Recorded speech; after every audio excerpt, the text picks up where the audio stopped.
Welcome to Evoke Greatness. We are officially entering year 3 of this podcast, and I am filled with so much gratitude for each and every one of you who've joined me on this incredible journey of growth and self-discovery. I'm Sonnie, your host and fellow traveler on this path of personal evolution. This podcast is a sanctuary for the curious, the ambitious, and the introspective. It's for those of you who, like me, are captivated by the champion mindset and driven by an insatiable hunger for growth and knowledge. Whether you're just beginning your journey or you're well along your path, you're going to find stories here that resonate with your experiences and aspirations. Over the last 2 years, we've shared countless stories of triumph and challenge, of resilience and transformation.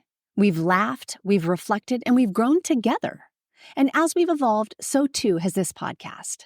Remember, no matter what chapter you're on in your own story, you belong here. This community we've built together is a place of support, inspiration, and shared growth. Where intention goes, energy flows, and the energy you bring to this space elevates us all. So whether you're listening while commuting, working out, or enjoying your morning coffee, perhaps from one of those motivational mugs I'm so fond of, know that you're a part of something special. Thank you for being here. Thank you for your curiosity, your openness, and your commitment to personal growth. As we embark on year 3, I invite you to lean in, to listen deeply, and to let these stories resonate with your soul. I believe that a rising tide raises all ships, and I invite you along in this journey to evoke greatness.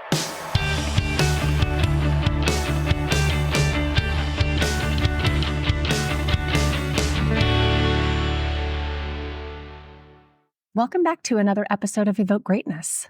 I'm your host, Sonnie, and today we're digging into a topic that has the power to transform your life, and that is the science of habit formation and rewiring your brain for success. I am a total nerd when it comes to these things from a psychological perspective, and so I've been reading through a number of different studies recently, and it got me on this topic. We all have habits, right? Some that serve us really well, and others that don't serve us really well, and really, honestly, they're a hindrance. They hold us back. But have you ever wondered, why is it so hard to break bad habits? Or conversely, why is it so hard to form new positive ones? Well, today I want to go over exploring the fascinating neuroscience behind habits and then walk through some practical strategies to rewire your brain for success. So let's start with an interesting fact. According to the research published in the Journal of Personality and Social Psychology, about 40% of our daily actions are habits, not conscious decisions. Yes, you heard me right. Nearly half of what you do every day, you are actually doing on autopilot. Now imagine the impact on your life if you could optimize those habits for success. To understand how we change our habits, we almost have to back up a little bit and understand how they're formed in our brains in the first place. Dr. Anne Graybill, a neuroscientist at MIT, discovered that habits are created through a 3-step loop: cue, routine, reward. This is what was coined as the habit loop. And the habit loop is encoded in our basal ganglia, a part of our brain that's involved in pattern formation and motivation. So when we repeat a behavior often enough, our brains actually create neural pathways that make this behavior automatic. It's like your brain is creating a shortcut, making it easier and more efficient to perform the same action in the future. And then this is why habits can be so hard to break. Your brain has literally rewired itself to make the behavior feel natural and effortless. There's good news to this, though, because just as your brain can form these habits, it can also be rewired to form new positive habits. This ability of our brains to change and adapt is called neuroplasticity, and it's the key to transforming our habits and ultimately making a whole shift in our lives. So how do we harness the power of neuroplasticity to form better habits? Well, let's break it down into a few steps. The first step is identifying that habit loop. You have to be able to pay close enough attention to recognize the cue that triggers your habit, and then the routine that you follow, and then the reward you receive. That's that habit loop, right? So, for example, if you're feeling stressed, that's the cue. That may lead you to pick up your phone and go start scrolling social media. That's the routine. And then what does that do? That provides a temporary distraction for you, a reward. That's your dopamine hit. So you have to start small. Research from the University of California has shown that starting with tiny habits increases your chance of success. So instead of aiming to meditate for an hour or run 5 miles or do 50 push-ups, right? Instead of that, start with just 1 minute of meditation a day. Start with just 5 push-ups a day. Start with just walking for 5 minutes. And then you got to use implementation intentions. A study in the British Journal of Health Psychology found that people who used implementation intentions, which is the I will do this when this happens, right? I will do X when Y happens. People who do that were far more likely to stick to their goals. So, for example, when I finish breakfast, I'm going to meditate for 1 minute. When I finish breakfast, I'm going to do 5 push-ups.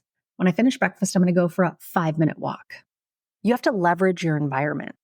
There was another study published in Environment and Behavior that showed that our surroundings significantly influence our habits. So think about this. Make your desired habit easier by modifying your environment. You want to start reading more? Keep a book on your nightstand, right? Do something to where your environment is actually being influenced. If you want to read more, make it that much more easy and convenient to pick up that book. And then, this is the hard part, practice consistency. Consistency is key in forming new neural pathways. A study in the European Journal of Social Psychology found that it takes an average of 66 days for a new habit to become automatic. You have to remember to celebrate those small wins. Every time you successfully perform your new habit, your brain releases dopamine, gives you that feel-good chemical, and it reinforces the neural pathway. So acknowledge and celebrate your progress, regardless of how small it is. Now, I want you to think about a habit that you've been trying to change or a new one that maybe you're trying to form or put into your routine. Maybe it's exercising regularly. Maybe it's reading more. Maybe it's practicing mindfulness. With the science-backed strategies that we've talked through, you have the power to rewire your brain and make that habit a reality. So remember, change does not happen overnight. It's a process, and it requires patience and persistence. But armed with the knowledge of how your brain works and these practical strategies, you're already ahead of the game. So as we wrap up today's episode, I want to leave you with a powerful quote from neuropsychologist Donald Hebb. You may have heard it before, and it goes like this: neurons that fire together, wire together. Every time you practice your new habit, you're strengthening those neural connections, making it easier and more natural every single time.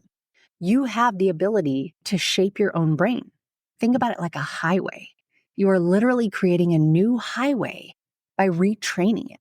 So go out there, be mindful of your habits, be observant of your behaviors and your routines and what's driving them.